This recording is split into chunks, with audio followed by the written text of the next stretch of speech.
Hello there! So we just had a video about dividing fractions.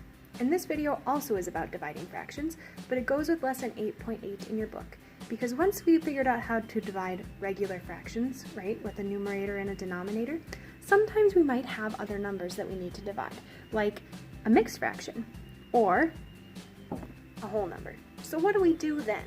What kind of things can we do to figure out the dividing problem? Well, I'm going to show you. If I've got a mixed number like this one, the first thing I'm going to have to do, just like when we were multiplying, is that I need to turn it into an improper fraction.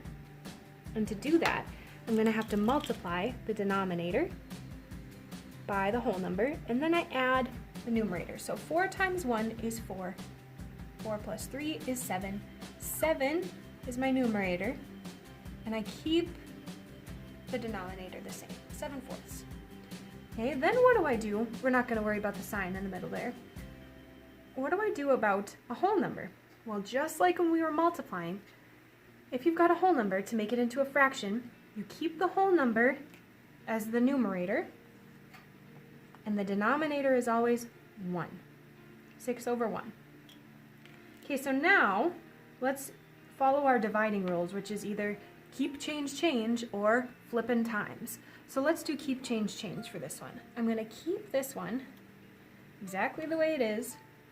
I'm going to change my sign to multiplying, and I'm going to change my last fraction so that I have the reciprocal, right? 1/6. Then I can do my multiplying.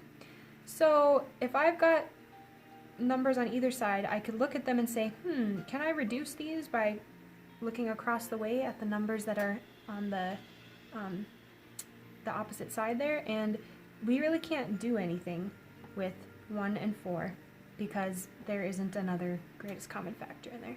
And 6 and 7 we can't really do anything with either. So I'm just going to multiply straight across. 7 times 1 is 7. 4 times 6 is 24. So I can't reduce that anymore, it's just 7/24. And that's my answer. When I multiply 1 3/4, or when I divide 1 3/4 by 6, I get 7/24.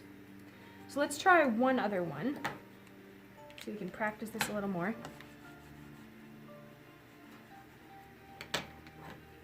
Okay, what about...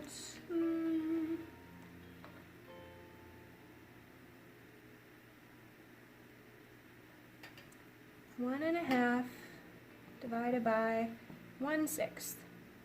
Well, first of all, I know that this is already a regular old fraction, and I don't need to really do anything different to it right now. But I do know that I can't divide this mixed fraction the way it is. I've got to turn it into an improper fraction. So 2 times 1 plus 1, right? 2 times 1 is 2, plus 1 is 3, and then I keep my denominator, so 3/2, right? And then I can keep 1/6 just the way it is, right? So now I've got to think about my dividing phrases, right? Either flippin' times or keep, change. And since we just did keep, change, we'll do flippin' times for this one. So I'm going to let this one stay the same. I'm going to flip my second fraction, and I'm going to times them together. Now for this one, if I look across, I can reduce some of these diagonals, right? 2 and 6, well, 2 goes into itself, right? 2 divided by 2 is 1. 6 divided by 2, that's 3. So I can make it a little bit smaller, and that way I don't have to reduce it later. 3 times 3 is 9. And if I go across the bottom, 1 times 1 is 1. So our answer is just 9. 1½ divided by 1/6 is 9.